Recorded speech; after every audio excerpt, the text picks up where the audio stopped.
네, 반갑습니다. 투자 시선의 남시선입니다. 자, 이번 영상은 에코프로입니다.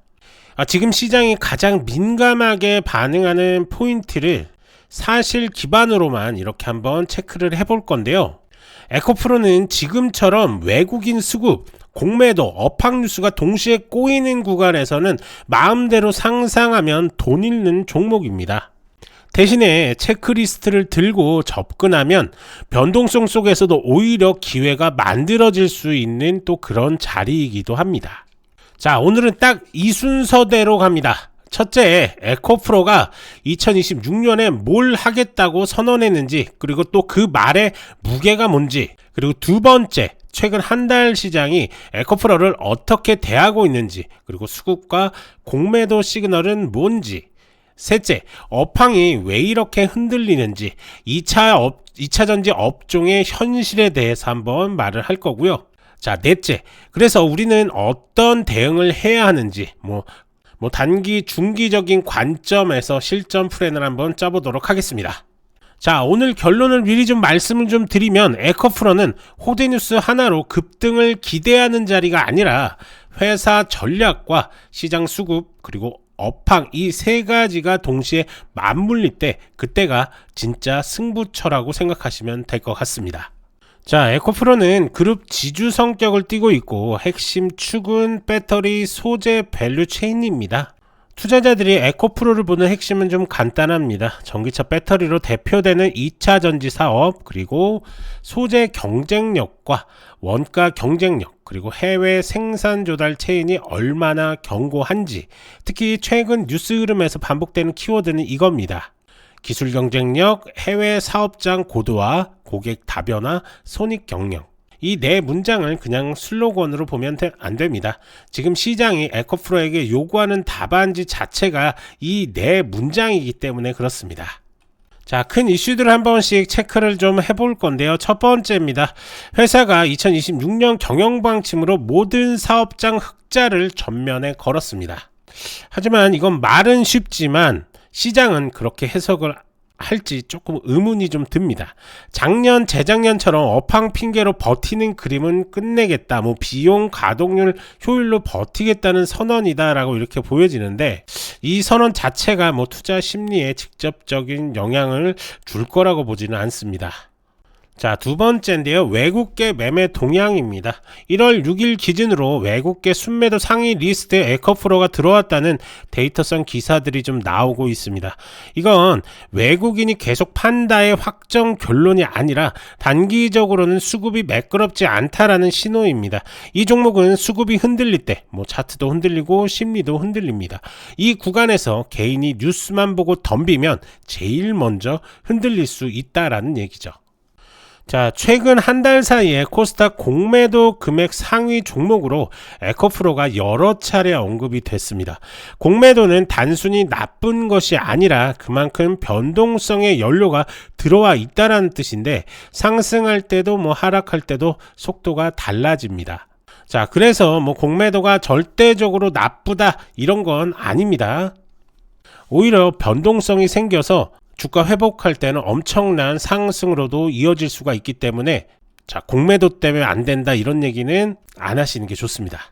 자, 마지막으로 2차 전지 업황을 한번 체크를 해볼 건데 업황 자체가 지금 투자 집행 지연이라든지 수요 둔화라든지 조정 이런 단어로 설명되는 구간입니다.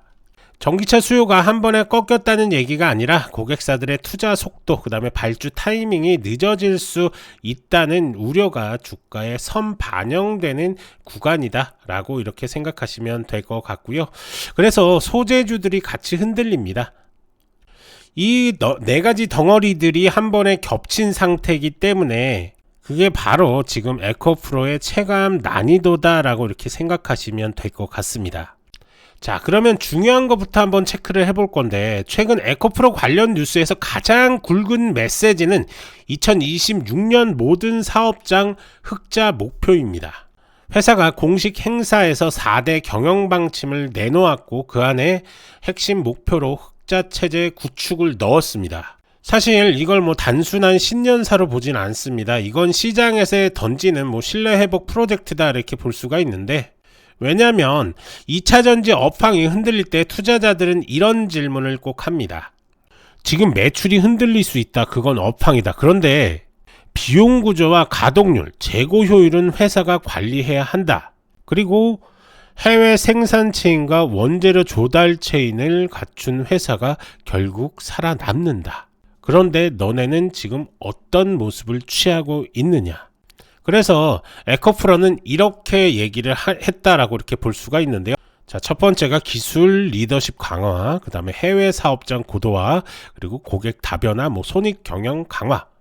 이건 투자자들 질문에 대한 답변이라고 이렇게 볼 수가 있습니다. 특히나 손익 경영 강화와 흑자 체제, 이건 앞으로 시장이 분기마다 확인할 겁니다. 실적 발표 때마다 매출보다도 마진과 흑자 지속성으로 심리가 갈릴 수가 있습니다. 자, 그리고 해외 시장 얘기를 한번 해볼 건데, 뉴스에서 반복적으로 언급되는 대표적인 사례가 헝가리 공장과 인도네시아 사업입니다. 자, 헝가리는 유럽 시장 전초 기지로 표현이 되고, 인도네시아는 그룹 내에서 현금 창출원, 즉 캐시카우로 표현이 됩니다. 여기서 캐시카우라는 단어를 제가 풀어서 말씀을 좀 드리면, 그 사업이 현금을 벌어서 다른 사업에 투자 여력을 만들어 준다라는 뜻이죠. 즉 에코프로가 2026년에 꺼내든 카드의 구조는 이겁니다. 업황이 흔들려도 기술과 효율로 버티고 해외 시장 사업장에서 경쟁력을 올려서 고객을 늘리고 결국은 손익을 흑자로 돌려놓겠다. 여기서 투자자 체크 포인트는 하나죠. 선언이 중요한 게 아니라 실행이 확인되는 시점이 언제냐입니다. 이 실행 확인은 결국 분기 매출과 가동률, 신규 고객, 그 다음에 해외 공장 안정화로 증명이 될 것으로 보입니다. 자, 앞서 설명드렸던 수급 얘기를 좀 해볼 건데, 에코프로의 수급에 좀 민감한 종목이죠. 외국인이 크게 사면 주가가 쉽게 탄력을 좀 받고, 외국인이 던지면 생각보다 쉽게 미끄러집니다. 최근 기사들에서 외국계 순매도 상위 같은 표현들이 등장했다는 건 단기적으로 수급 압력이 있다라는 뜻입니다. 이럴 때 개인 투자자가 가장 많이 하는 실수가 뭘까요? 바로 외국인이 판다, 그럼 망한다. 또는 반대로 외국인이 판다, 그럼 이제 바닥이다. 이 둘 다 좀 위험한 생각입니다. 자, 수급은 단어로 판단하면 망합니다. 수급은 흐름으로 보시는 게 좋습니다. 자, 제가 여러분들께 드리고 싶은 실전 기준은 딱 세 가지입니다. 첫 번째, 수급이 흔들릴 때 가격대를 먼저 정해야 합니다. 내가 방어할 가격대, 내가 추가로 확인할 가격대, 내가 이탈하면 정리할 가격대, 이걸 먼저 정하지 않으면 수급 기사 한 줄에 손이 떨립니다. 자, 두 번째, 외국인 수급은 업황과 실적 기대가 바뀔 때 방향을 바꿉니다. 즉 흑자 체제가 확인되는 구간이 오면 외국인의 태도도 바뀔 수 있다라는 얘기죠. 반대로 업황 둔화 우려가 커지면 외국인은 다시 보수적으로 움직일 수 있습니다. 자, 세 번째인데, 이 종목은 개인이 따라붙는 매매보다 기다렸다가 확인하고 들어가는 매매가 훨씬 유리합니다. 왜냐하면 변동성 자체가 좀 크기 때문에 그렇습니다. 자, 이번 영상에서 제가 특정 가격대를 딱 집어드리는 건 좀 어려울 수 있습니다. 여러분들의 차트의 시간 프레임, 매수 단가, 그 다음에 보유 기간이 다르기 때문에 이걸 하나로 딱 찍어서 말씀드리기는 어렵지만 대신에 판단 로직을 드리겠습니다. 자, 외국인 순매도 구간에서 주가가 박스권 아래로 깨고 내려가면 이건 수급 주도 하락이 될 가능성이 좀 커진다. 반대로 외국인 매도가 이어지는데도 주가가 지지 구간을 지키고 거래량이 바닥에서 안정되면 이건 매도 압력이 소진되는 과정일 수 있다. 자, 이 두 문장만 제대로 좀 이해해도 뉴스에 흔들리는 매매는 확 줄어들 수 있습니다. 자, 다들 이해하셨죠? 만약 이해가 안 된다면 다시 한번 보고서 꼭 머릿속에 기억해 놓으시는 게 좋습니다. 자, 이제 공매도 얘기 한번 해볼 건데요. 공매도는 주가 하락에 베팅하는 거래라고 단순화할 수 있습니다. 하지만 투자자로서 우리가 봐야 할 건 감정이 아니라 구조겠죠. 최근 한 달 동안 에코프로는 공매도 금액 상위 종목으로 거론되는 흐름이 있었습니다. 그리고 공매도 잔고, 즉 공매도 포지션에 남아있는 규모가 늘었다는 기사도 있었죠. 이건 무엇을 의미하느냐? 자, 첫 번째, 시장 참여자 중 일부는 추가 하락 또는 횡보에 배팅하고 있다는 뜻입니다. 둘째가 그만큼 숏 커버링이라는 반대 이벤트도 존재한다는 얘기죠. 자, 숏 커버링이라는 건 공매도로 팔았던 물량을 다시 사서 갚는 과정인데, 이 과정이 특정 이벤트 때 급하게 발생하면 주가가 급등할 수도 있습니다. 자, 여기서 여러분들이 좀 해야 할 건 단순합니다. 공매도 숫자를 보고 무서워서 손절도 아니고, 공매도가 많으니 무조건 급등도 아닙니다. 자, 공매도가 높은 종목을 대할 때는 이렇게 접근하시는 게 좋습니다. 자, 상승이 나오려면 공매도 포지션이 버티기 어려운 실적, 업황, 수급 이벤트가 좀 필요합니다. 그 이벤트가 없으면 공매도는 변동성의 연료가 되면서도 주가를 눌러버릴 수가 있는 거죠. 자, 그래서 에코프로에서 중요한 포인트는 바로 흑자 체제라는 선언입니다. 실제로 분기 실적과 과동률로 확인되는 순간, 그리고 업황이 바닥을 찍었다는 신호가 나오는 순간, 그때 공매도 포지션이 부담을 느낄 수 있습니다. 즉 공매도는 원인이라기보다는 환경입니다. 이 환경 속에서 회사의 실행이 확인되면 그때는 공매도가 오히려 상승의 촉매로 바뀔 수 있다라는 거죠. 반대로 실행이 지연되거나 업황이 더 악화되면 공매도는 하락의 가속 장치가 될 수도 있습니다. 즉 이 구조를 이해하면 여러분은 공매도 기사 한 줄에 휘둘리지 않으실 수 있습니다. 자, 마지막으로 업황에 대해서는 한번 얘기를 해볼 건데, 최근 기사들의 흐름을 좀 보면은 2차전지 섹터는 업황 둔화 국면이다, 고객사 투자 집행 지연과 수요가 우려된다 같은 표현들이 자주 나옵니다. 여기서 가장 흔한 착각이 있죠. 전기차 수요가 끝났다. 이건 사실 과장입니다. 제가 생각할 때 지금은 끝이 아니라 속도 조절 구간일 가능성이 좀 큽니다. 전기차 수요가 성장하는 흐름은 유지되더라도 고객사의 공장 투자, 발주 타이밍은 늦춰질 수가 있고, 그 과정에서 소재 업체들이 체감하는 실적의 진폭이 커질 수밖에 없죠. 이 구간에서 시장이 묻는 질문은 아주 현실적일 겁니다. 그럼 이 회사는 수요가 흔들릴 때도 버틸 수 있느냐? 버티는 방법은 세 가지겠죠. 원가 경쟁력과 제품 경쟁력, 그리고 고객 다변화. 에코프로가 신년사에서 강조한 것들이 결국 이 질문에 대한 답변입니다. 그래서 신년사를 좀 집중적으로 말씀을 드렸던 이유도 이 내용 때문에 그렇다고 생각하시면 될 것 같습니다.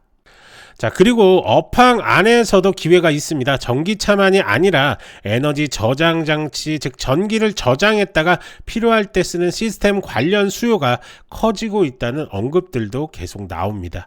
이 흐름이 커지면 소재 수요의 일부가 전기차에서 에너지 저장 장치로 분산될 수가 있죠.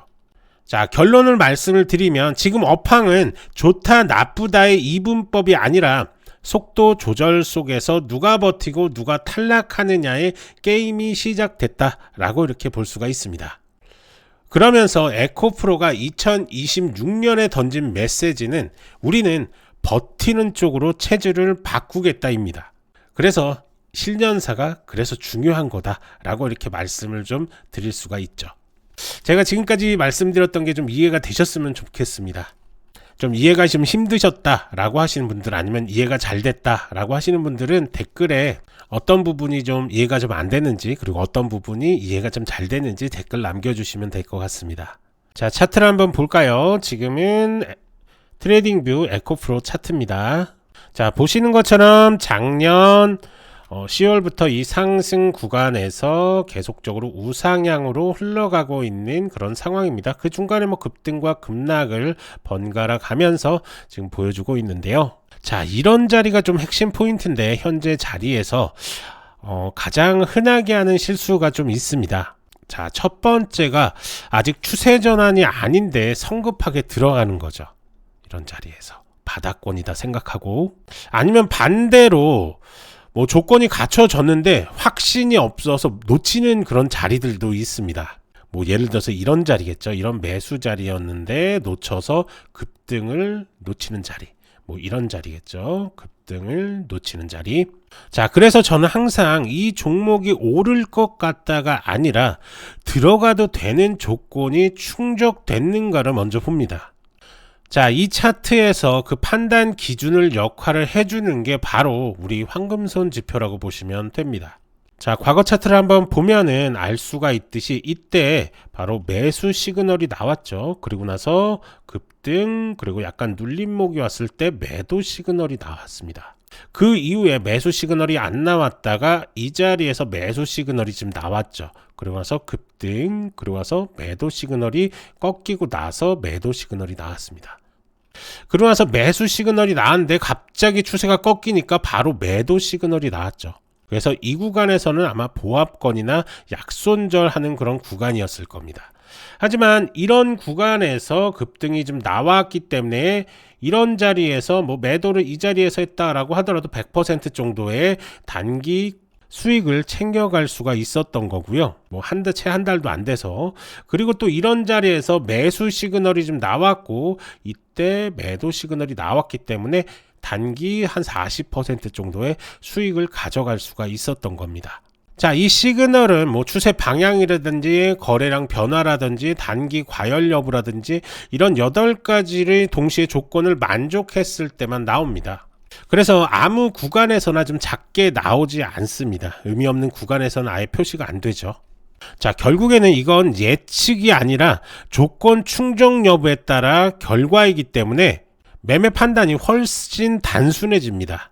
내가 좋은 종목을 찾고 이 종목에서 상승 기류를 탈 것 같다. 그래도 언제 들어갔다가 언제 나와야 되는지 잘 모르는 구간이 형성이 된다. 그리고 악재가 떴을 땐 어떻게 대응을 해야지? 이런 걱정들이 있을 때 단순히 조건 충족 여부에 따라서 해주기 때문에 매매 판단이 훨씬 단순해진다라는 겁니다. 결국 제가 이 지표를 만든 가장 큰 이유는 언제 파느냐입니다. 많은 분들이 매수는 했는데 익절 기준이 없어서 수익을 반납하거나 반대로 작은 조정에도 조급하게 정리해버립니다. 지금 이 지표는 상승 추세가 유지되는 동안은 유지 신호를 줄 거고 추세가 훼손되는 지점에서는 매도 시그널이 나옵니다. 그래서 이 황금손 지표가 필요하신 분들은 하루 종일 차트를 볼 수 없는 분, 아니면 뭐 단타보다는 확률 높은 구간 위주의 매매를 선호하는 분, 뭐 감정 개입을 줄이고 싶은 분께 좀 적합합니다. 반대로 무작정 따라서 매매하는 용도라면 추천드리지 않습니다. 자, 이 황금손 지표 사용법을 설명을 좀 드리면 트레이딩 뷰가 필요합니다. 전 세계 90% 이상의 트레이더들이 사용하고 있는 트레이딩 뷰가 좀 필요하고요. 자, 영상 댓글창에 보면 제가 이렇게 링크 하나 남겨놨는데 여기에 설문조사지가 있습니다. 설문조사지에 작성해서 저희 쪽으로 보내주시면 순차적으로 사용법부터 활용법까지 자세하게 안내해 드리도록 하겠습니다. 그리고 저희 쪽에서 종목들도 드리고 있으니까 들어오셔서 뭐 국내 주식, 뭐 해외 주식, 코인 종목들 추천드리고 있으니까 들어오셔서 수익 많이 챙겨가시기 바랍니다. 자, 정리 한번 해볼까요? 오늘 뭐 한 문장으로 정리를 해보겠습니다. 바로 이겁니다. 에코프로는 뉴스 한 줄로 결론을 내리면 손해보는 종목이다. 하지만 앞서 설명드린데도 회사 선언, 흑자 체제겠죠. 그 다음에 수급, 외국인과 공매도, 그리고 업황, 투자 지연이라든지 수요 속도 조절, 이 세 가지를 동시에 좀 체크를 하면 변동성 속에서도 길이 보이는 종목이다 라고 이렇게 말씀드릴 수가 있을 것 같습니다. 자, 시청하고 계셨던 분들은 오늘부터 이렇게만 생각하시면 됩니다. 첫 번째가 흑자 체제 실행이 확인되는 순간을 좀 기다리시는 거고, 두 번째가 외국인 수급이 흔들릴 때는 가격대와 손절 기준을 먼저 생각하신다. 세 번째는 공매도는 공포가 아니라 변동성 환경으로 받아들이고 이벤트를 좀 체크하시는 게 좋을 것 같습니다. 이 세 가지만 좀 지키시면 여러분 모두 흔들리는 종목에서 흔들리지 않는 사람이 될 것 같습니다. 아시겠지만 현재 많은 전문가들이 2026년 대상승장을 예측하고 있습니다. 이런 대상승장에서 잘못된 종목으로 고생하지 마시고 수익 꼬박꼬박 챙겨가실 수 있게 좋은 영상들 드릴 테니까요. 구독과 좋아요 한 번씩 부탁드리고, 궁금하신 종목들 있으면 댓글로 남겨주시면 제가 확인하고 영상 한번 만들어서 올려드리겠습니다. 지금까지 남지선이었고요. 다음 영상에서 더 좋은 모습으로 찾아뵙겠습니다. 감사합니다.